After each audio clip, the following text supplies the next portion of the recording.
Hi, everyone. This is Jason, and here is the cultural breakdown. We've known for some time now that Disney's been having trouble at the box office, but now we're starting to get actual numbers to this. Financial analyst speculates the Walt Disney Company has lost nearly $900 million at the box office in the past year. So, to come up with this figure, financial analyst Valiant Renegade got 8 of the biggest releases that they've had in the last year, and that includes Lightyear, Thor Love and Thunder, Strange World, Black Panther, Wakanda Forever, Ant-Man and the Wasp, Quantumanium, Guardians of the Galaxy Volume 3, The Little Mermaid, and Elemental. Now, this isn't to say these are all bombs. It's just taking all these movies and factoring the costs of and profits of these. So by doing this, looked up the production budgets of this, figured out how much it would need to break even, then looked at the box office from both domestically, internationally, and then just crunched the numbers. So typically for a domestic gross, you get about, the studio makes about 55% of that. And that's because theaters get their cut of the box office as well. I mean, they can't work for free or just concessions alone. Internationally, studios get 43%. And in China, studios get 25%. The rest goes to the CCP. But when you factor in all the numbers and all the costs, it came out to 890 million they've lost at the box office. Now, I'm going to give some pushback to this because one of the movies it had in the last year was Strange World. That was released November of last year.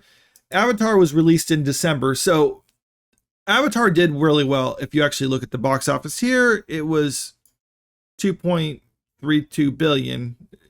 Not bad on a 250 million budget. The budget was actually higher in a way because they were kind of developing technology that would be worked in for the future Avatar sequels. So part of that also goes into those movies as well. So it's like you're going to see that basically shared the budget with the other one. So it's not reflected here, but it's still pretty good right now. And if you actually look at the numbers, this article goes into it.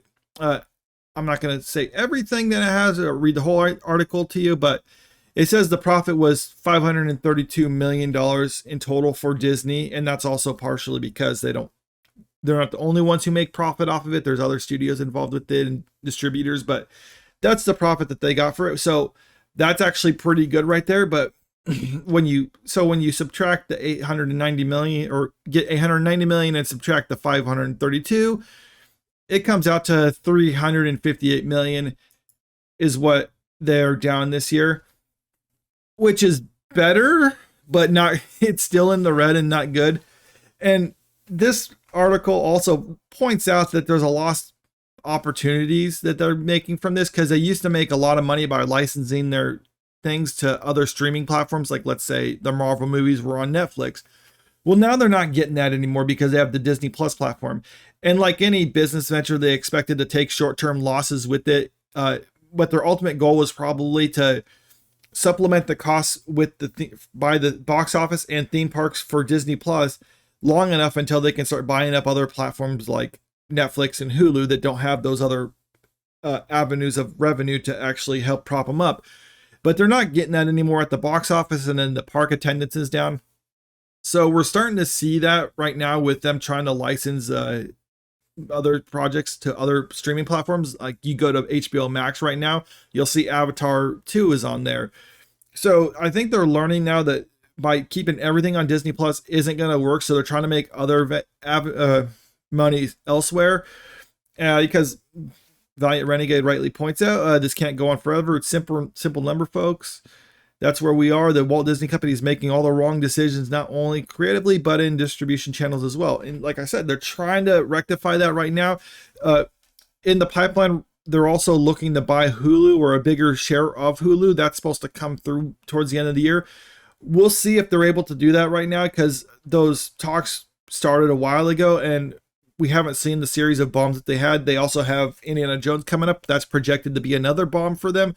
So maybe Hulu is saying like, well, why should we sell to you when it's doing better?